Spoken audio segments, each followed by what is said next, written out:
Sveiki, tai šiandien darysim dar vieną dekorą, tai bus veliūro efektas ir turim nuglaistytą sieną, paruoštą kaip dažymui, nuglaistytą, nušlifuotą ir pirmas žingsnis yra nusidažyti sieną dekorui artima spalva. Tai pirmas žingsnis prieš dedant dekoratyvinius dažus yra nusigruntuoti spalva artima dekoro spalvai. Tai neturi būti visiškai identiška spalva, bet labai panašus atspalvis. Ir turim štai tokią spalvą. Graži spalva, įdomi, net nežinau, kaip čia pavadinti atspalvį. Ir tiesiog nusidažome visą plotą. Apie sienos paruošimą, tai kadangi dekoratyviniai dažai tepami plonu sluoksniu, kadangi tai yra dažai, neglaistas, netinkas, tai siena turi būti paruošta dažymui arba gali būti dažytos, jeigu sienos. Iš karto galima gruntuoti ir dėti dekoratyvinius dažus. Jeigu tai būtų gipso kartono plokštės, reikėtų užsitaisyti siūles, varžtus ir visos plokštumos glaistyti nėra būtina, kadangi dekoratyviniai dažai jie iš savęs visi turi kažkokią tai struktūrą, kažkokią frakciją. Tai užtepus siūles ir varžtus galima jau būtų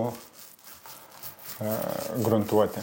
Taip, siena nugruntuota, laukiam bent 6 valandas ir galėsim dėti dekorą. Taigi sugrįžom prie jau išdžiūvusios sienos, džiūvo jinai 6 valandas, visiškai išdžiūvus, dėl ko reikia, kad būtų ne tik ant lietimo apdžiūvus siena, bet ir pilnai sutvirtėję, todėl kad su kempinėlė 150 grubumo mes dar ją prasišveičiam.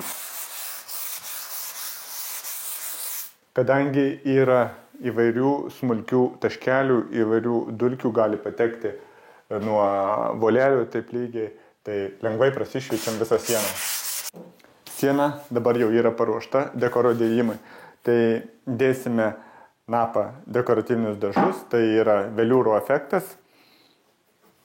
Su juo galima išgauti įvairius raštus, tai dėsiu šį kartą su mentelė, galima su teptuku, bet reikia parinkti tam tikrą tirštumą. Tai jisai, matot, pakabinau ant mentelės ir jisai net nenubėga. Parodysiu iš arčiau. Kadangi yra tiršti, galima juos tepti drąsiai su mentelė, niekur jie nebėgs. Pradedam nuo viršutinio kampo.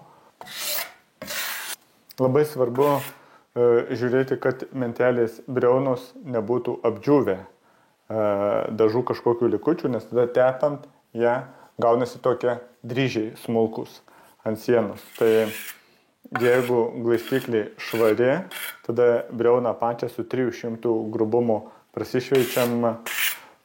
Tai dažų daug imti visiškai nereikia, kaip matot, ant galo glaistiklės ir plonai per visą ilgį užsitepu.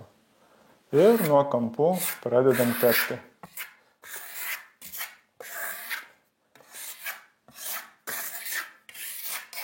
Tepam įvairiom kryptim.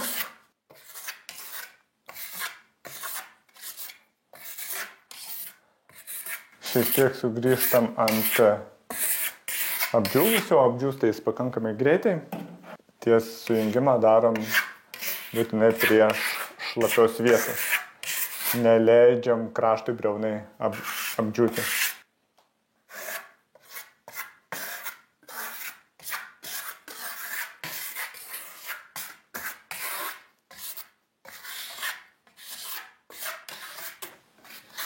Kas man patinka su juo, kad netgi tepant galima formuoti iš karto skirtingus raštus, tai sugrįžus jau prie apdžiūvusios vietos, dar lengvai praėjus galima suformuoti dar gilesnį trimatį vaizdą.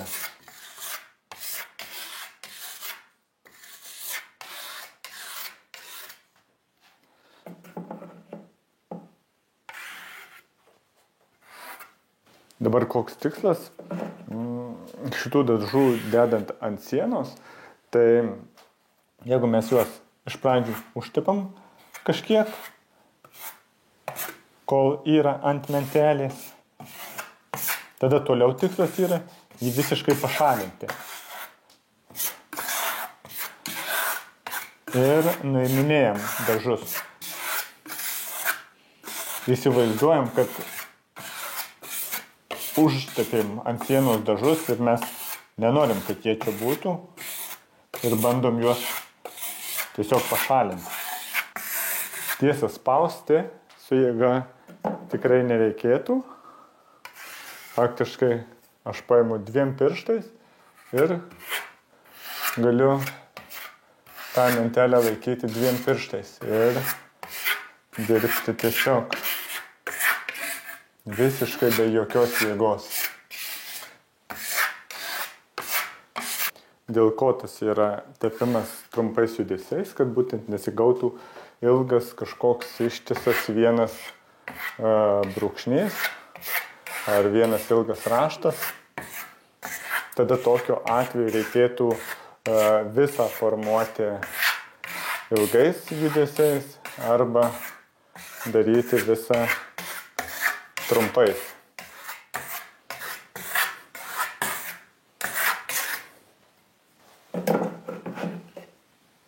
Ir labai svarbu, kad būtų štai taip iškramtyta per visas pusės. Tai baigiam tepti štai šitą gabalą sienos. Atrodo išties įspūdingai, paskutiniu metu tai tapo mano vienu mėgstamiausių dekorų. Tai visą informaciją apie šią medžiagą, apie mane galite rasti aprašyme. Tiek šiam kartui.